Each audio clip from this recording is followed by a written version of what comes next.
السلام عليكم. كلنا فاكرين الشخص الزملكاوي ده اللي وقف قدام مطار الدار البيضاء وقعد يستفز النادي الاهلي ولاعيبه النادي الاهلي، وقعد يهتف للوداد المغربي والمترجي، وقعد يقول لك 4-0 ومفيش تحكيم ومفيش مش عارف ايه. وبعد ما الاهلي فاز بالكاس ال11 وربنا كرمه وجبنا ال11 وهم راجعين الفجر في المطار، يقوموا يحصل ايه؟ يقابلوا الشخص ده في المطار، يشاء السميع العليم انهم يقابلوه في المطار. تقوم لعيبه النادي الاهلي هتعمل اللي هتشوفه دلوقتي بالفيديو، فيديو للتاريخ. لعيبه النادي الاهلي بتديله درس في الادب وفي الاخلاق، وهنتفرج عليه دلوقتي.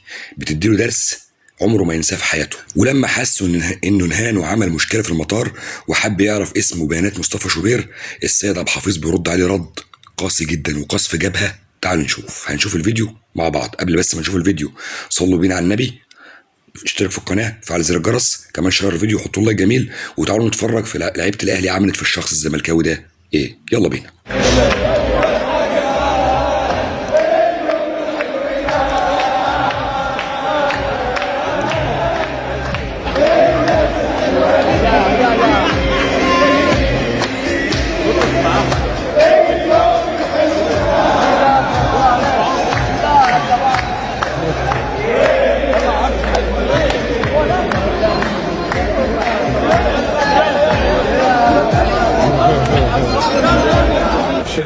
انا عايز بياناته يا فندم.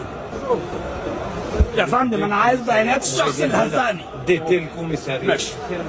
عايز اخد بيانات الشخص ده. ادي الكوميساريه. يا فندم لازم تقول لي اسمه عشان اعمل ضده بيان.